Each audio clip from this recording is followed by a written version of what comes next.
nós vamos fazer para ela. Quando nós começamos a conversar e fazer perguntas para ela, aí ela vai se abrir. E qual é a melhor maneira de fazer uma pessoa se abrir para um diálogo com você? Fazendo perguntas certas. Não basta só perguntar à pessoa. Você precisa fazer as perguntas certas para que ela abra o coração para você, para que ela abra a sua alma para você. E existem dois tipos de perguntas: pergunta aberta e pergunta fechada. Pergunta aberta, pergunta fechada: fulano de tal, você acredita em Deus? Ele só tem duas respostas: sim ou não. Você acredita em Deus? Sim, acredito. Não, não acredito. Isso aqui dá uma abertura para você conversar com ele? Não, não dá abertura. Isso é uma pergunta o quê? Fechada. Faz com que a pessoa dê respostas monossilábicas. Você já conversou com alguém que ela só dá respostas monossilábicas para você? Sim, não, aham, tá, Você está percebendo que ela não está interessada? Isso é de praxe. Isso é uma pergunta fechada. Faz com que a pessoa dê respostas curtas, monossilábicas, que não dá abertura para você se aprofundar. Então você tem que fazer o quê? Tipo de pergunta, pergunta aberta. Em vez de perguntar, você acredita em Deus? Você pergunta, por que você pensa que Deus existe ou não? Aí você vai fazer o quê? Vai abrir uma diversidade de possibilidades de diálogo. Em vez de você querer saber se ela acredita sim ou não em Deus, você vai perguntar o quê? Por que você pensa que Deus existe ou não? Aí ela vai dizer, eu penso que Deus existe por causa disso. Eu penso que Deus não existe por causa disso. A partir daqui, você já tem como iniciar uma conversa. Você já tem a atenção daquela pessoa. Você já tem como desconstruir os argumentos dela, apresentar outros argumentos seus. Então, perguntas erradas podem fazer a pessoa fechar o coração e não ouvir você. Mas perguntas abertas fazem a pessoa abrir o seu coração. Por quê? Perguntas abertas suscitam respostas elaboradas, insere a pessoa na conversa, revela o que a pessoa realmente pensa sobre Deus, sobre a Bíblia, sobre Jesus, sobre o Evangelho, sobre a igreja, sobre o céu. Você vai fazer ela abrir o coração. O que ela pensa? O que ela acha dessas coisas? Fornecer informações para que você conduza o diálogo com sabedoria. Através da interação da pessoa, você percebe se ela está entendendo o que você está falando ou não. Quando você faz perguntas que leve a pessoa a dar respostas mais elaboradas, maiores para você, mais reflexivas, aí você vai o quê? Ver que ela está interessada em ter uma conversa com você, em ouvir o que você tem para dizer, em contra-argumentar e receber uma outra contra-argumentação. Aí você vai, pelas respostas dela, entender e fazer uma outra pergunta, ver o nível de profundidade que ela tem, ver o nível de fé ou de descrença que ela tem, se ela é uma pessoa religiosa ou não é, se ela tem uma outra religião ou não é. Quando você faz perguntas mais elaboradas, mais abertas, que não simplesmente uma pergunta que faça ela dizer sim ou não, aí você tem uma capacidade de aprofundar o quê? O diálogo. Vamos usar o exemplo de Jesus. João capítulo 4, Jesus e a mulher samaritana. Como é que Jesus evangelizou a mulher samaritana? Ele fazia o quê? Perguntas. Ele fazia o quê? Perguntas. Ele ia conversando com ela, ele ia dialogando. Mas antes de fazer a pergunta, Jesus fez o quê? Jesus tomou a iniciativa. A mulher vem no poço, aí Jesus faz o quê? Mulher, me dá dessa água. Jesus abre o diálogo, ele inicia o diálogo com ela. Então, a iniciativa não foi da mulher samaritana, a iniciativa foi de Jesus. Porque quando você sai para evangelizar, é você que tem que tomar a iniciativa. É você que tem que iniciar o diálogo. É você que tem que abordar, mas não abordar e sair. Você tem que iniciar com intencionalidade, suscitar um diálogo com aquela pessoa. fazer o quê? Perguntas abertas. Olha o que está escrito em João capítulo 4. Veio uma mulher, João 4,7, veio uma mulher de Samaria tirar água. Jesus disse: mulher, dá-me de beber, porque os seus discípulos tinham ido à cidade comprar comida. Disse-lhe, pois, a mulher samaritana: como sendo tu judeu, me pedes para beber de mim, que sou mulher samaritana? Jesus respondeu e disse-lhe: se conheceres o dom de Deus, o que é que diz, dá-me de beber, tu me pedirias, ele te daria água viva. Disse-lhe a mulher: Senhor, tu não tens... Vamos lá. Jesus começa o diálogo com ela. E Jesus começa o diálogo intencionalmente. Por quê? Porque ele choca ela. Porque homem não falava com mulher e judeu não falava com samaritano. Aí é um judeu que aborda ela e fala: mulher, me dá água aí. A mulher já fica chocada. Você é judeu? Você está falando comigo que sou samaritano? Isso aqui já choca ela, já faz ela ficar curiosa. Por que esse homem está falando comigo? Por que esse homem parou aqui para falar comigo? Aí Jesus fala de uma água, que se ela conhecesse essa água, ela pediria e aquela água iria saciar ela. Aí Jesus faz o quê? Aguça a curiosidade dela. Jesus faz ela entrar num diálogo com ele, chama ela para dentro da conversa. Aí Jesus depois vai falar o quê? Mulher, chama o teu marido. Aí ela diz que o marido não era dela. Aí, é verdade. Que tem, você já teve 5, que tem agora não é seu. Jesus vai aonde? Na ferida dela, no pecado, na vida que ela levava. Percebe? Pecado, confronto, levar essa mulher ao entendimento de que a vida que ela levava é uma vida desagradável, era uma vida pecaminosa. A vida que ela está levando agora, o marido que ela tem não era dela. Só que Jesus não confronta para o quê? Para acusá-la, mas para transformá-la, para oferecer a ela a mudança, para oferecer a ela uma água que ela estava precisando, que iria saciá-la. Então o quê? Jesus faz uma interação com ela. Ele vai inserindo essa mulher num diálogo gradualmente. Ele vai aprofundando o diálogo. Ele começa pedindo água, depois ele apresenta uma água diferente. Ele aguça a curiosidade dela. Aguçando a curiosidade dela, ele vai tocar em uma situação que ninguém sabia, a questão do problema dela, da vida dela, que como é que esse camarada sabe da minha vida? Então Jesus faz o quê? Vai levando aquela mulher a se envolver numa conversa com ele. Qual é o desfecho do diálogo de Jesus com a mulher samaritana? Ela larga o cântaro e vai na cidade anunciar que encontrou um profeta que falou tudo aquilo que ela precisava. E depois ela leva as pessoas para se encontrarem com Jesus no poço também. A mulher chega para beber água e vira uma missionária, vira uma evangelizadora. Como é que Jesus ganha essa mulher? Conversando com ela, dialogando com ela, conversando com ela. E isso faz a gente entender que conversar, dialogar, bater um papo com a pessoa, fazer ela se interessar numa conversa a respeito do que você tem para anunciar para ela, vai ser mais efetivo do que só uma abordagem rápida de entrega de uma literatura e depois ir embora. Agora, se você poxa fulano, você tem 5 minutinhos para ouvir o que eu tenho para te dizer? Você tem? Começa um diálogo, começa uma conversa com ela, começa um diálogo e vai levando aquela pessoa a se interessar naquilo que você tem para falar.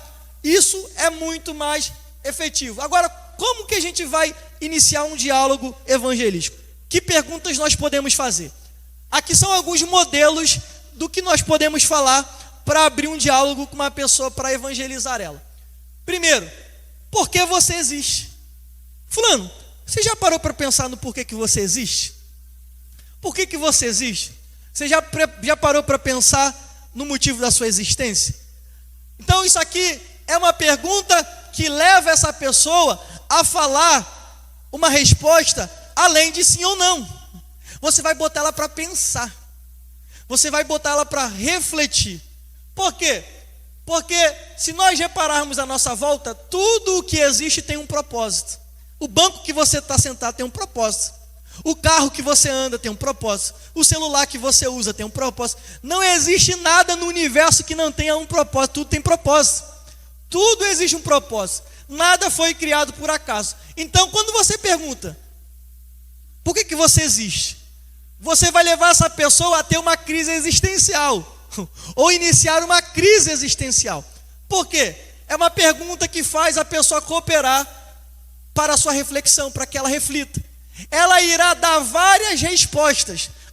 Eu existo porque eu sou fruto do acaso. Eu existo porque meu pai e minha mãe tiveram relações. Eu existo porque... Não sei por que eu existo.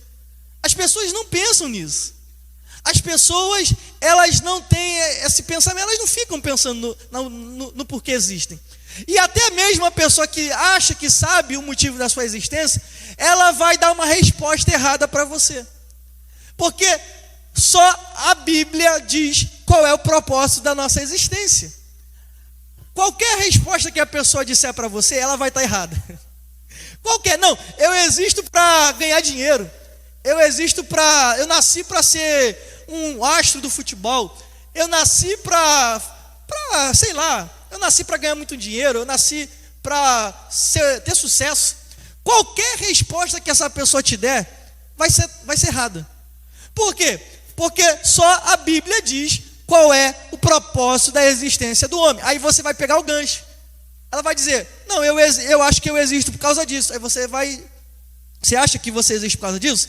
Mas eu vou te dizer por que você existe. Aí você vai entrar o quê? Na Bíblia. Isaías 43, verso 7. Nós fomos criados para glorificar a Deus. É você dizer, fulano, você não existe, você não nasceu, seu propósito de existência não é para você ganhar dinheiro, não é para você fazer isso, você existe para que você glorifique a Deus. Você existe para a glória de Deus. Deus criou você para a glória dele. Nós fomos criados para a glória de Deus. Atos 17, fomos criados para buscar a Deus. Esse é o propósito da humanidade, é o propósito da nossa existência. Só que existe um problema, e qual é o problema? A queda. A queda de Adão afastou o homem do propósito original. O homem não vive para a glória de Deus. O ser humano não vive para a glória de Deus. Ele vive para quê? Para os seus deleites, para as suas vontades, para os seus desejos, para os seus sonhos. Ele vive para si próprio. Por quê? Porque o pecado faz o homem não viver para o seu propósito original. E quem é que faz o homem voltar a viver dentro do propósito original? Jesus. Porque Jesus veio para restaurar o propósito original, reconciliar o homem com Deus, para que o homem volte a viver para a glória de Deus. Aí você vai perguntar, fulano, por que você existe? Ele vai dizer, não, eu existo por causa disso, por causa disso, por causa disso. Aí você vai dizer, deixa eu te dizer aqui, que o seu propósito não é esse. O seu propósito, o nosso propósito, o meu propósito, o seu propósito, é que nós nascemos para a glória de Deus. Deus nos criou para que Ele seja glorificado. Só que tem um problema. O problema é que o pecado, ele faz com que você não viva para a glória de Deus. Mas Jesus morreu para fazer você voltar para o propósito original. Você pode voltar para o propósito original. Você pode voltar a viver uma vida que glorifique a Deus, se você deixar Jesus entrar na sua vida. Se você deixar Jesus entrar na sua vida, Ele pode fazer você viver para a glória de Deus. Ele pode fazer você viver não só para ganhar dinheiro, não só para ser um funcionário de sucesso, não só para ser uma pessoa bem-sucedida no mundo, não. Mas você pode viver para a glória de Deus. O ser humano foi criado para a glória de Deus. Então, é uma primeira pergunta que nós podemos fazer. Segunda pergunta que a gente pode fazer para abrir um diálogo com uma pessoa não crente. Quem é Jesus para você? Você vai perguntar para a pessoa, fulano, quem é Jesus para você? O que você acha que Jesus é? Ou quem você acha que Jesus foi? Você já pensou em Jesus? O que você acha? Você já ouviu falar de Jesus? A pessoa, não sei quem é Jesus, já ouvi falar dele. Mas quem é Jesus para você? As pessoas têm diversas opiniões sobre Jesus.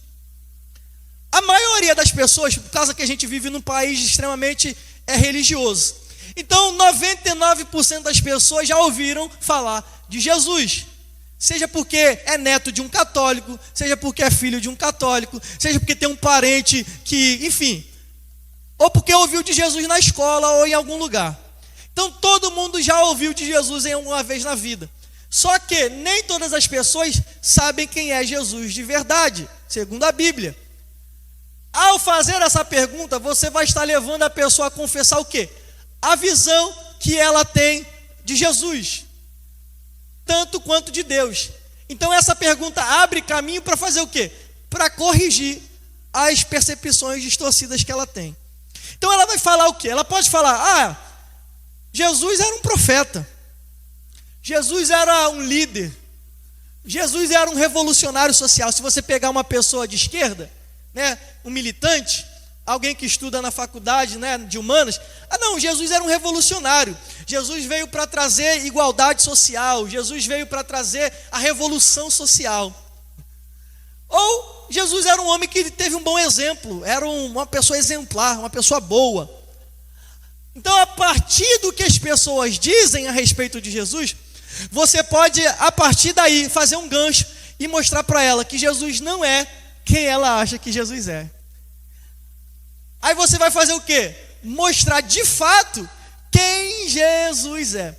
Jesus perguntou para os seus discípulos certa vez: o que os homens estão dizendo ao meu respeito? Aí eles disseram para Jesus: Jesus, alguns estão dizendo que o Senhor é Elias, outros que o Senhor é Jeremias, outros que o Senhor é um dos profetas. Aí Pedro falou: não, tu és o Cristo, o Filho do Deus vivo.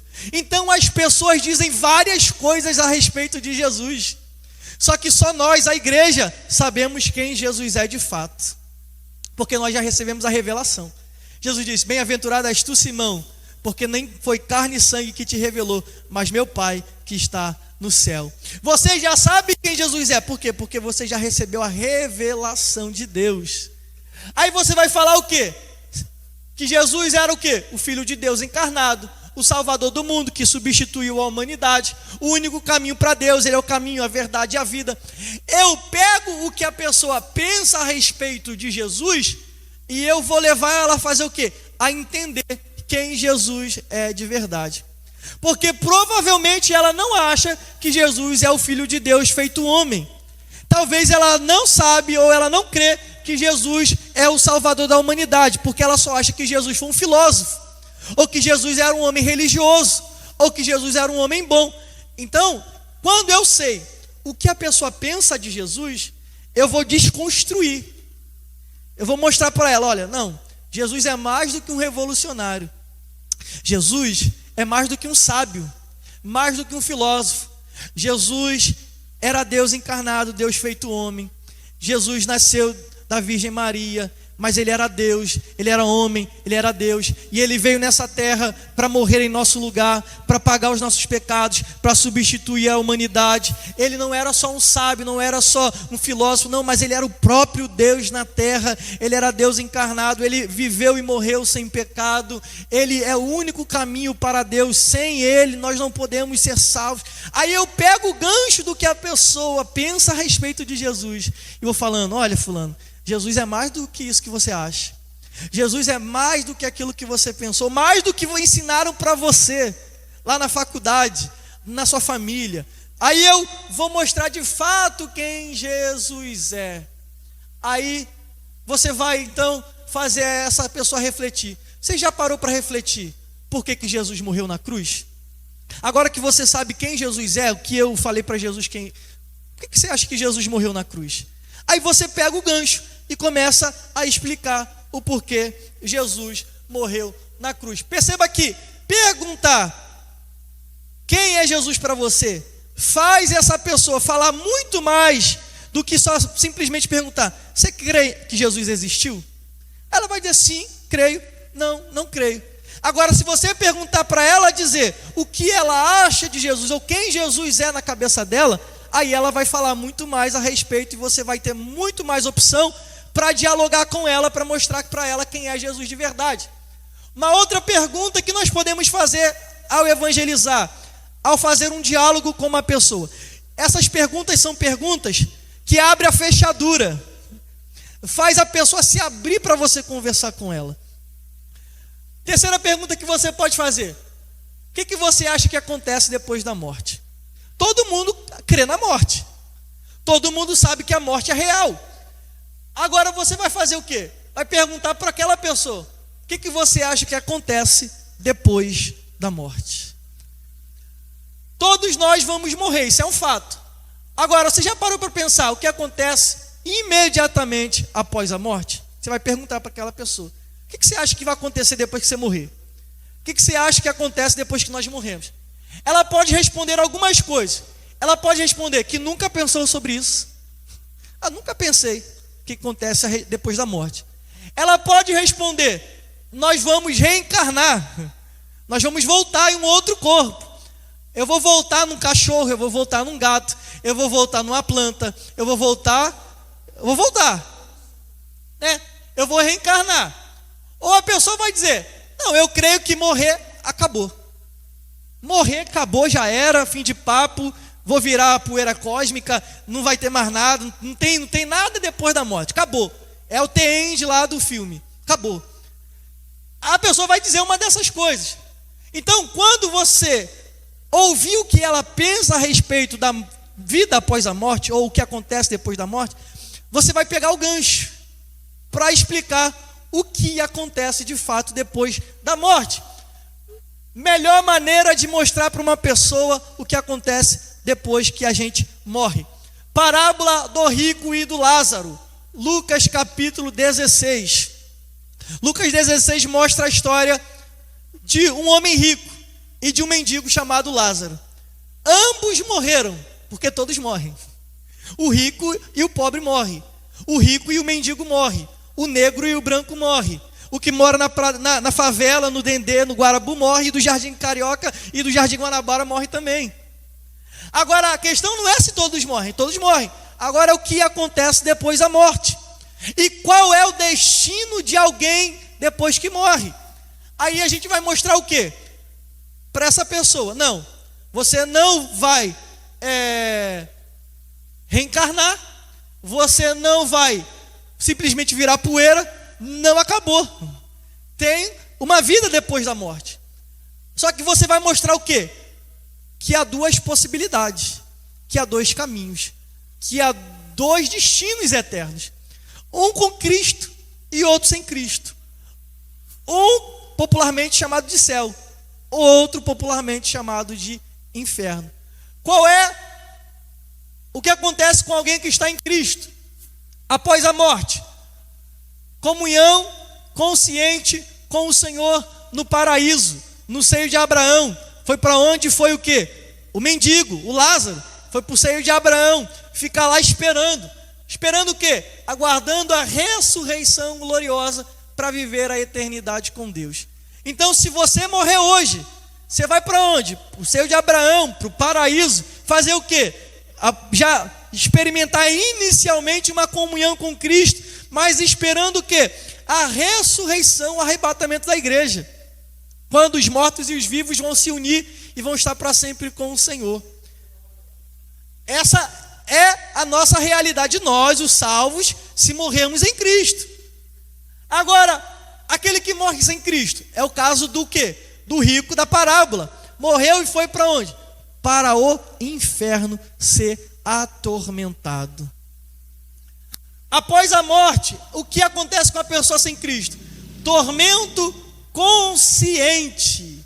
É tormento consciente. A pessoa saberá que está sofrendo.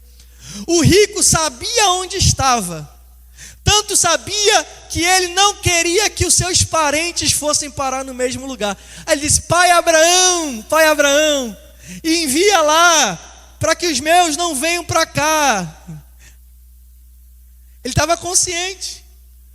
E esse sofrimento, esse tormento vai durar toda a eternidade. É toda uma eternidade sem Deus. O inferno não é um lugar de recuperação.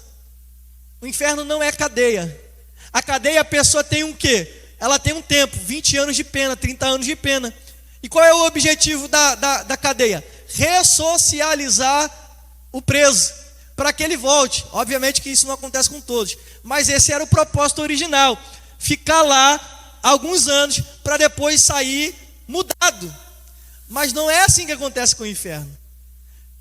Ninguém irá para o inferno ficar lá uma temporada para depois sair bem de vida, depois sair mudado. Não, o inferno é castigo eterno. Castigo eterno. Então, eu vou perguntar o que a pessoa acha que acontece depois da morte, e eu vou mostrar para ela: olha, fulano, depois da morte existe uma eternidade, existe uma outra vida, existe alguma outra coisa. Só que existem caminhos diferentes para aquele que morre com Cristo, para aquele que morre sem Cristo. E eu mostro, através de Hebreus 9:27, que não existe reencarnação, porque a Bíblia diz em Hebreus 9:27 que ao homem está destinado viver uma só vez, depois disso segue-se o juízo. Então, nós só temos direito a uma vida. Você não tem direito a 10 vidas, 100 vidas, só a uma. E depois disso, segue-se o juízo. Quarta pergunta que nós podemos fazer: por que Deus deveria deixar você entrar no céu? Você vai fazer essa pergunta para a pessoa: por que você acha que você deve entrar no céu? Por que você acha que Deus deveria deixar você entrar no céu depois da morte? Aí, você morreu, está diante de Deus, Deus é o juiz, e se Deus te pedisse para explicar o motivo pelo qual Ele deveria deixar você entrar no céu, o que você diria? Você vai perguntar para a pessoa: fulano, você morreu, você vai morrer, você vai estar lá diante de Deus no tribunal. Aí Deus vai perguntar para você: por que eu tenho que te deixar entrar no céu? Aí a pessoa vai dizer o quê? Ela vai dizer várias coisas: porque eu sou uma pessoa boa, porque eu nunca matei, eu nunca roubei, eu sou um bom cidadão. Por quê? Ela está acreditando nas suas boas obras. Eu sou uma pessoa boa, eu mereço ir para o céu. Só que aí você vai mostrar aquilo que a Bíblia diz: não, nós não vamos para o céu por coisas boas, por coisas que nós fazemos, mas apenas por intermédio da graça de Deus, se recebermos a graça, a salvação pela fé. Efésios capítulo 2, versículo 8. Quando você pergunta para a pessoa por que você acha que Deus deve deixar você entrar no céu, você vai fazer ela abrir o coração para você. Não, eu mereço entrar no céu porque eu nunca fiz nada. Eu mereço entrar no céu porque eu sou um bom vizinho, eu pago as minhas contas em dia. Não, eu mereço ir para o céu, cara. Não fiz nada de errado. Aí você vai mostrar: não, ninguém merece ir para o céu. Ninguém merece ir para o céu. Só vai para o céu quem recebeu a salvação pela graça que Jesus alcançou na cruz por nós. Aí você mostra: não, a gente não merece, a gente não tem merecimento nenhum, nem eu nem você merece entrar no céu, só pode entrar no céu porque Jesus morreu no nosso lugar. Então pela graça você pode receber a salvação. Outras formas, de começar o diálogo: já falamos de Hebreus 9:27, João capítulo 3:16, aqui também é muito boa. Eu vim trazer uma boa notícia para você: Jesus te ama. É o clássico: Jesus te ama. Todo mundo sabe falar: fulano, Jesus te ama. Só que, se eu digo que só Jesus ama ele, e não digo por que o ama, ou como demonstrou esse amor, eu estou dizendo de forma incompleta que Jesus o ama. Então, esse Jesus te ama deve ser seguido de uma explicação. Você sabe de que forma Jesus revelou esse amor por você? Porque se eu só digo que Jesus te ama, fulano, Jesus te ama, todo mundo já ouviu isso, e ele fala: não, eu sei que Jesus me ama. Eu sei, Jesus me ama. Jesus me ama tanto que era para me ter morrido, eu não morri. As pessoas acreditam que Jesus ama ele. Só que agora você precisa mostrar: mas você sabe de que jeito Jesus te ama? Você sabe como Jesus demonstrou que ama você? Aí você vai falar o quê? Através do diálogo, da pergunta aberta, você vai discorrer sobre o plano da salvação. Jesus te ama. Ele demonstrou que te ama na cruz. Ele revela, mostrou que ama você na cruz, porque na cruz ele morreu, mesmo você sendo pecador, mesmo você sendo isso, sendo aquilo, mesmo você não merecendo. Aí você vai e entra explicando o porquê o Jesus te ama. Até dizer Jesus te ama, sem explicar o porquê ele ama, como ele demonstrou que ama. Ele demonstrou que ama, como? Na cruz. Aí, se eu falo que Jesus ama, mas não falo como, quando, onde aconteceu a demonstração do amor, aí sendo incompleto. Mas se eu explico como Jesus amou, quando amou, por que amou, quando ele demonstrou esse amor na cruz, aí a evangelização ela é completa.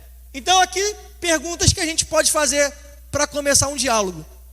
Dialogar, conversar é melhor do que só entregar um panfleto, Aproveita lá o almoço, lá no teu trabalho, aproveita o momento que você tem, né, para conversar, para bater papo. Faça de tudo para puxar um gancho com uma pessoa. Está na rua, a igreja está evangelizando, não só entrega o folheto e vai embora. Chega lá e conversa, fulano, você já pensou no que pode acontecer quando você morrer? Ou se você morrer hoje, você já pensou onde você vai? Fulano, você sabe que eu sou crente. Aqui a igreja está evangelizando, a igreja está pregando. Você sabe, né? Mas você já parou para pensar quem é Jesus? Faça perguntas para começar um diálogo. Faça perguntas para levar uma conversa. Porque quando você conversa, ainda que a pessoa não tome a decisão ali naquele momento, você vai fazer aquela pessoa ficar pensando, refletindo. Ela vai embora pensando no que conversou com você. E quando encontrar você de novo, ela vai falar: você sabia que eu fiquei pensando naquilo que a gente conversou? Você sabia que eu fiquei pensando naquilo que a gente conversou naquele dia? Aí ela vai pedir o quê? Fala mais. Eu gosto muito do testemunho da irmã Karina, da conversão dela, que ela disse que ela sempre, quando encontrava com o Lucas, ela pedia para ele falar mais de Jesus. Porque assim, quando você dialoga, conversa, você vai fazer com que aquela pessoa ganhe confiança em você, para você depois conversar de novo, até o momento dela tomar a decisão. Porque nem sempre a decisão vai ser tomada naquela hora que você conversou com ela. Vai ser talvez depois, num outro encontro que você teve com ela. Então você pode fazer perguntas: por que você existe? Quem é Jesus para você? O que acontece depois da morte? Por que Deus tem que deixar você entrar no céu? Ou deveria deixar você entrar no céu? Se você morresse hoje, seria culpado ou seria inocente? Jesus te ama. Você sabe como é que Jesus te ama? Fazendo pelo menos uma dessas 6 perguntas, você pode começar um diálogo com a pessoa. Vamos para o próximo aqui, rapidinho? Isso. Versículos que nós podemos usar na evangelização pessoal.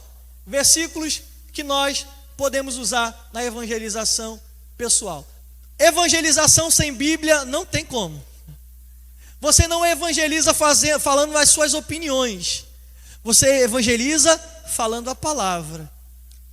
Você precisa evangelizar através da palavra, da Bíblia. Então eu vou apresentar aqui pelo menos 3 caminhos. Eu não vou nem tocar no 4 ali, mas pelo menos 3 caminhos. O caminho romano, João 3,16 e Efésios 2. Se você gravar essas 3 passagens da Bíblia, esses 3 pontos aqui, você já vai estar apto para evangelizar alguém. Caminho romano, João 3,16, Efésios capítulo 2. Vamos lá. Por que eu tenho que usar versículos da Bíblia? Por que eu tenho que falar da Bíblia? Porque evangelizar sem escritura vira opinião. Se você evangeliza sem a Bíblia, você está dando a sua opinião. Você não tem que dar a sua opinião. Você tem que dar a Bíblia. Você tem que falar a Bíblia. Não, eu acho, eu penso. Não, você não tem nada a falar o que eu penso. Evangelizar pela Bíblia. Por quê?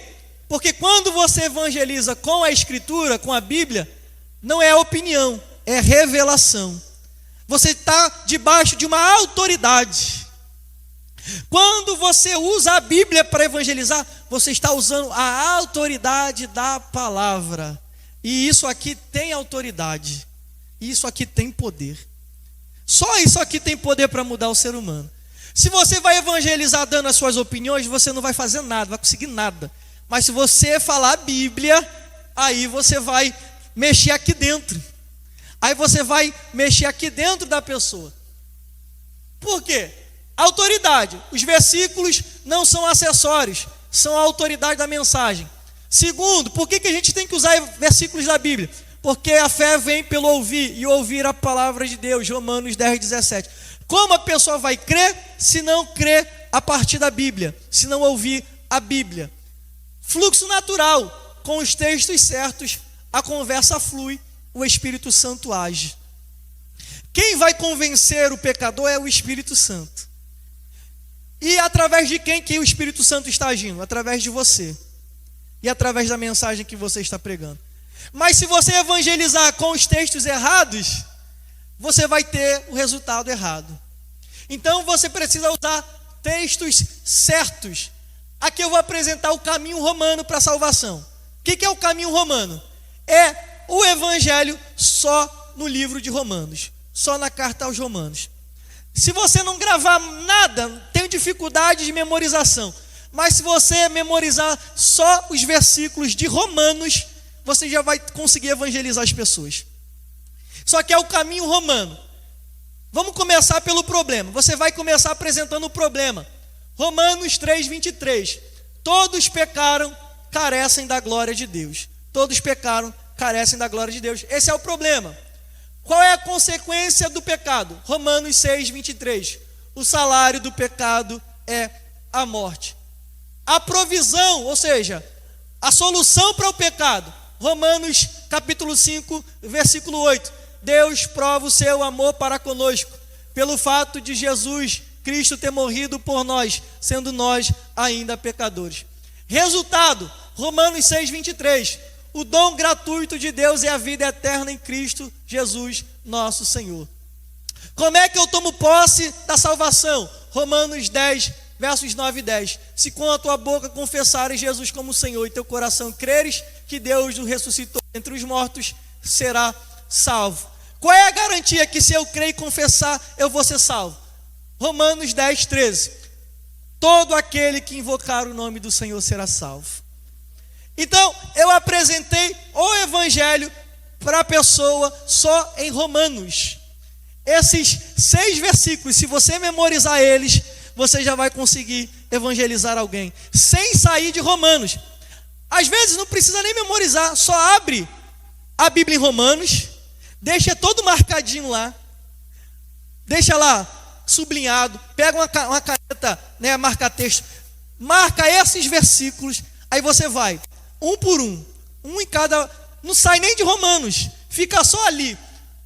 Romanos 3:23, todos são pecadores. Romanos 6:23, o salário do pecado é a morte. Romanos 5:8, Jesus morreu por nós, mesmo nós ainda sendo pecadores. Romanos 6:23, o dom gratuito de Deus é a vida eterna em Cristo Jesus nosso Senhor. Romanos 10:9, como nós podemos fazer para ser salvos? Crendo no coração, confessando com a boca. E a garantia é que se eu invocar o nome do Senhor, eu vou ser salvo. Só em Romanos eu já apresentei o evangelho para alguém. Vamos caminhar aqui? João 3,16, que é um versículo que todo mundo sabe de cor, mas pode ser aumentado, pode ser feito uma exposição dele com muito mais profundidade. Porque Deus amou o mundo de tal maneira que deu seu Filho unigênito para que todo aquele que nele crê não pereça, mas tenha vida eterna. Aí você pode falar 5 coisas só em João 3,16. Porque Deus amou o mundo, é o motivo da salvação. E qual é o motivo da salvação? O amor de Deus. Tudo começa no amor de Deus. Deus amou o mundo de tal maneira. Você vai falar da grandeza do amor de Deus. De tal maneira, não dá nem para mensurar, não dá nem para medir. É maior do que o mundo inteiro. É de tal maneira, é um amor que não tem medidas humanas, que deu seu Filho unigênito. Aí você vai falar da ação de Deus. Deus deu Jesus, Ele deu seu Filho, Ele entregou a ação. Deus fez algo, não só amor, porque amor sem ação não serve de nada, tem que ter ação. A ação de Deus, Deus deu seu Filho, para que todo aquele que nele crê, a condição para ser salvo, aquele que crê, todo aquele que nele crê, todo aquele que nele crê, todo é todo, irmão, é todo aquele que nele crê, todo aquele que nele crê, branco, negro, índio, pobre, rico, favelado, não favelado, todo aquele que nele crê, Qual é o resultado da fé? De crer no Evangelho. Não pereça, mas tenha a vida eterna. Esse é o resultado. Então eu falo do motivo da salvação, o amor de Deus. Eu falo da grandeza do amor de Deus de tal maneira. Eu falo da entrega de Deus, da ação de Deus, deu o seu Filho. A condição de ser salvo, crer no amor de Deus e no Evangelho e no que Jesus fez. E o resultado, que eu tenha a vida eterna. Se você crer no amor de Deus, na entrega de Jesus na cruz, você terá a vida eterna. Você apresenta só com João 3,16 o Evangelho para o pecador. Efésios capítulo 2 é um outro texto que você pode memorizar para evangelizar. Efésios 2 está dividido em 3 partes. Do versículo 1 até o 3, o pecado nas nossas vidas. Quem nós éramos, quem nós somos, ou o estado da pessoa sem Jesus. Nós estávamos mortos em delitos e em pecados. Nós estávamos mortos nos nossos desejos, na nossa carne, na nossa vontade, no pecado, no curso desse mundo, no curso da carne, no curso do diabo. Estávamos debaixo da mão de Satanás, mortos em delitos e pecados, escravos de Satanás, filhos da ira, condenados para condenação. Aí você vai falar, Efésios 2, do 1 a 3, é a condição do homem sem Jesus. Efésios, do versículo 4 a 9, a obra de Deus em nós e por nós, pela graça sois salvos. Isso não vem de vós, é dom de Deus. Redenção, perdão, adoção.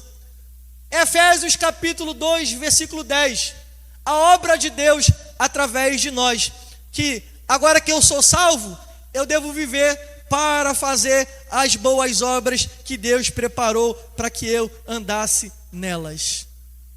Então, em Efésios 2, nós temos as 3 partes importantes: a condição do homem sem Cristo, a obra que Jesus fez na cruz por mim, do versículo 4 a 9, e agora no versículo 10, quem sou eu em Cristo? Eu devo viver para fazer boas obras, eu devo viver para fazer as obras que Deus quer que eu faça, para aquilo que Ele preparou para mim viver. Eu era pecador, fui salvo pela graça, agora faço as obras que Deus preparou para a minha vida. Aí você vai falar, você entende que você é pecador? Você crê que Jesus morreu na cruz, que a graça de Jesus pode te salvar? E Ele quer fazer de você alguém para a glória dEle. Ele tem um destino, um propósito para você. Ele tem uma obra gloriosa na sua vida, obras que Ele quer que você viva, que você experimente.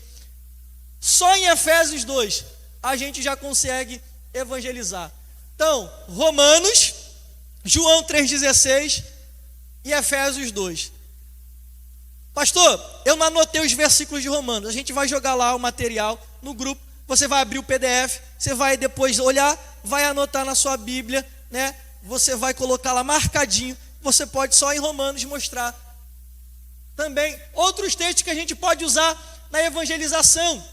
A mulher samaritana, falar da sede espiritual que o ser humano sente e que só Jesus pode satisfazer. Todo ser humano está tentando saciar a sua sede espiritual, mas em outras coisas, e mesmo assim tentando saciar em outras coisas, sempre está se sentindo o quê? Vazio.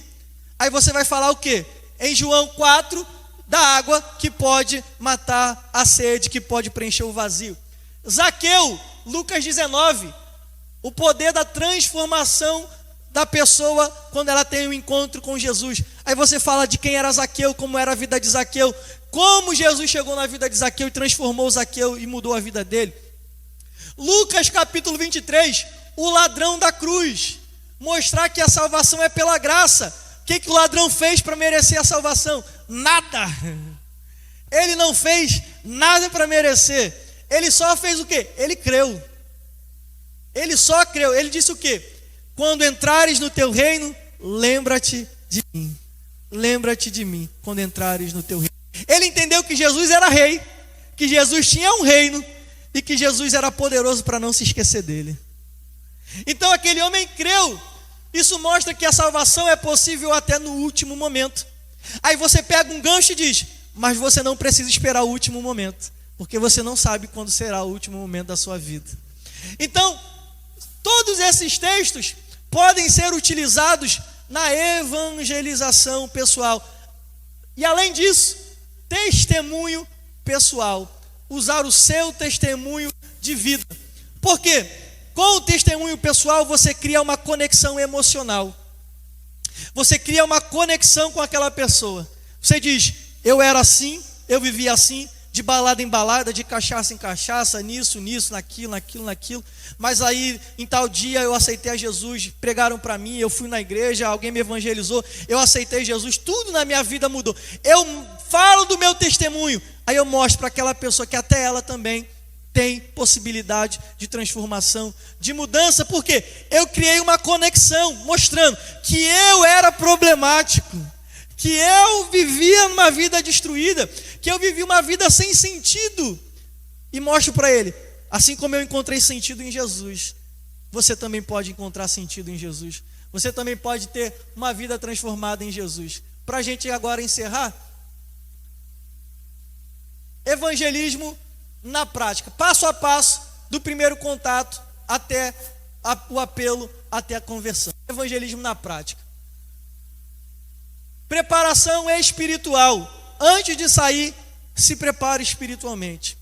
Seja quando a igreja for sair para evangelizar em trabalhos evangelísticos, ou quando você estiver com uma pessoa como alvo, como mira. Não, eu estabeleci como alvo evangelizar o fulano de tal, a fulana de tal. Seja um parente, um amigo, alguém do seu trabalho, enfim. Se prepare espiritualmente. Ore. Peça ao Espírito Santo que Ele te prepare. Faça jejum. Ore. Decore. Memorize os versículos da Bíblia. Faça orações intencionais pela vida daquela pessoa. Ore para que Deus abra o coração dela quando você estiver falando com ela. Peça sabedoria a Deus, como responder àquela pessoa, peça a Deus para que Ele traga à memória os versículos que você leu quando estava se preparando. Peça a Deus ousadia, para não ter medo de evangelizar aquela pessoa, para não ter medo de confrontar aquela pessoa.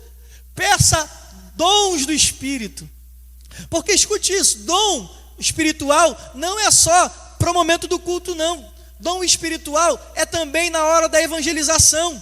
Quando você chega numa pessoa e ela tem uma enfermidade, aí você, antes de ir embora, fala, você tem uma enfermidade, você quer que eu ore por você para Jesus te curar? Aí você vai lá, ora por ela e Jesus pode curar aquela pessoa.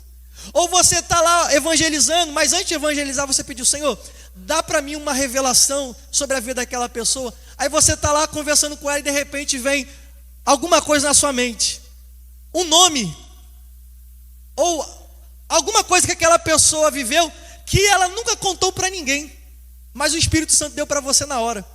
Aí você vai falar, fulano, veio uma palavra aqui agora na minha mente aqui, João, Maria, quem é? Ah, é meu filho, ah, é meu marido, ou data tal, está vindo uma data aqui, o que aconteceu nessa data? Ah, foi uma data que eu sofri um acidente, ou que aconteceu isso na minha vida. O Espírito Santo, ele também revela. Jesus estava no poço, e o que ele recebeu? Uma revelação de que aquela mulher era uma mulher que estava num relacionamento extraconjugal. Então, evangelização também conta com dons espirituais. Eu preciso pedir para que o Senhor me use. Lembre quem você é o embaixador de Cristo. Então, se prepare espiritualmente, nunca saia para evangelizar sem essa preparação espiritual.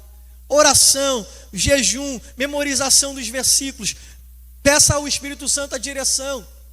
Abordagem inicial, olá, meu nome é fulano de tal, tudo bem?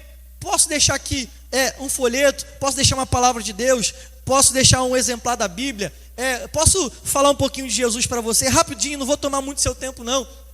Fala com a pessoa, diz que vai ser breve, fala que vai ser breve em nome de Jesus, porque as pessoas estão com pressa, elas não querem dar muito tempo para você, então falam, não, eu vou ser breve, vou ser rápido. A não ser que você já tenha muito contato com aquela pessoa, aí você pode falar com um tempo mais longo, mas no geral, seja breve. Sorria e seja entusiasta. Nunca evangelize de cara fechada, irmão. Nunca evangelize de cara amarrada. Por quê? Porque você carrega uma mensagem de salvação e de esperança.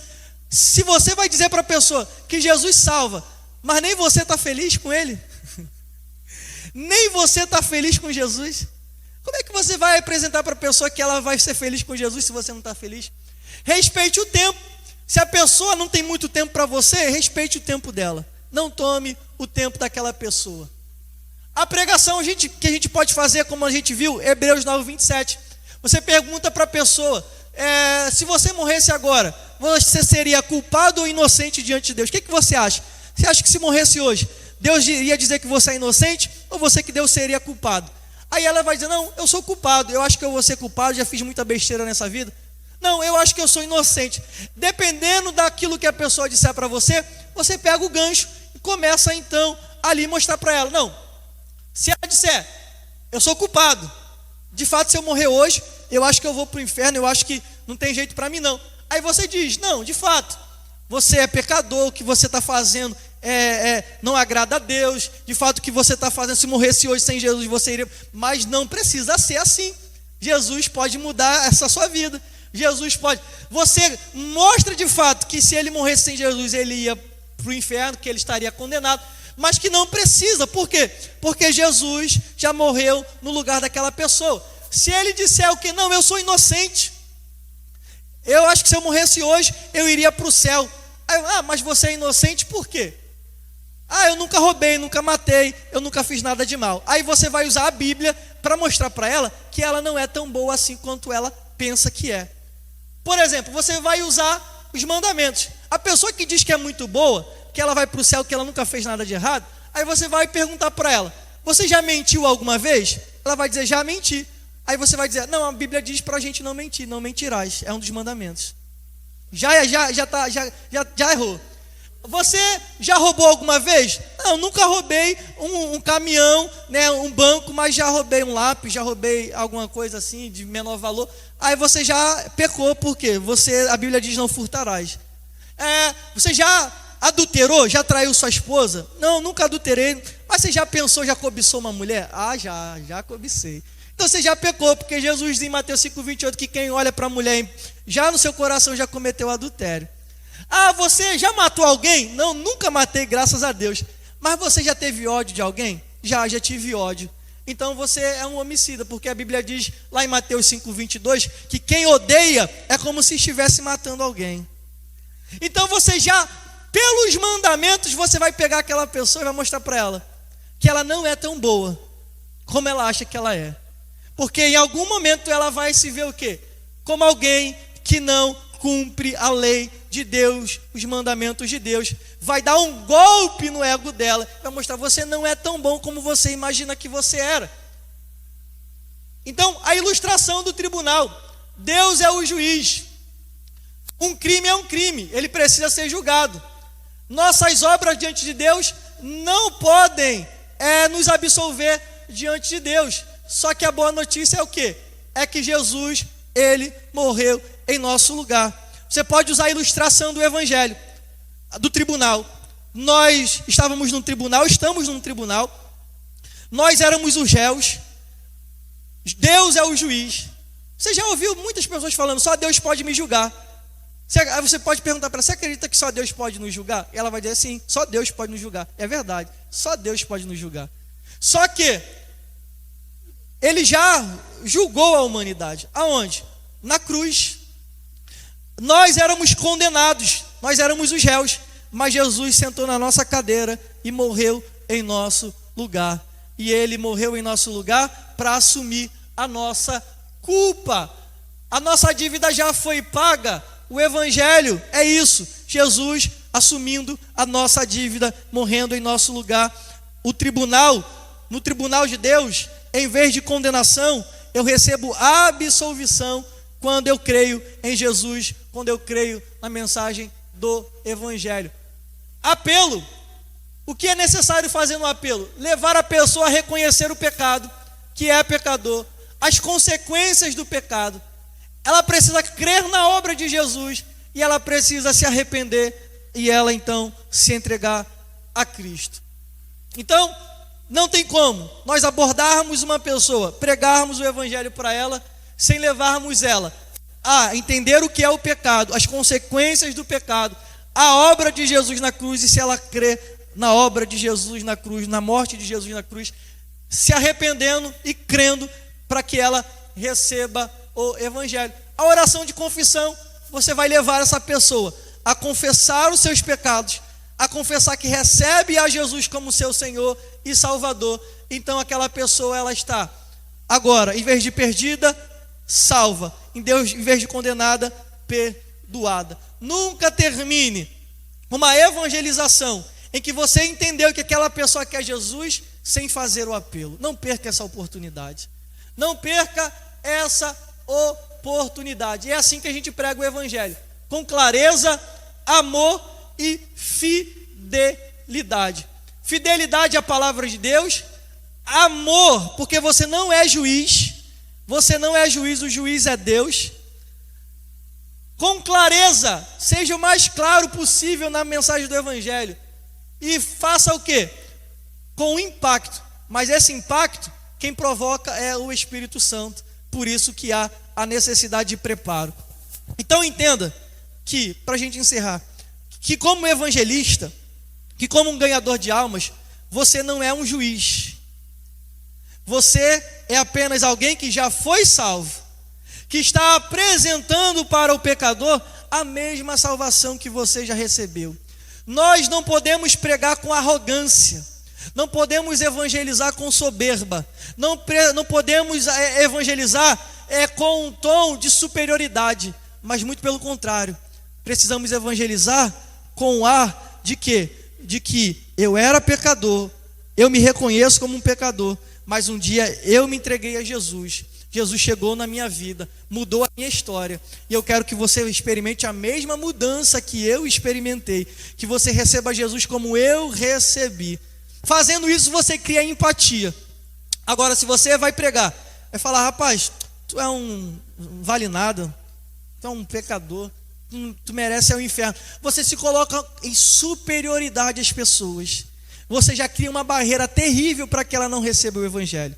Mas quando você se coloca na mesma posição que ela, eu era pecador, eu sou pecador, mas Jesus chegou na minha vida, e você vai discorrendo, levando aquela pessoa a entender o que é o pecado, as consequências do pecado, que não há possibilidade de se salvar.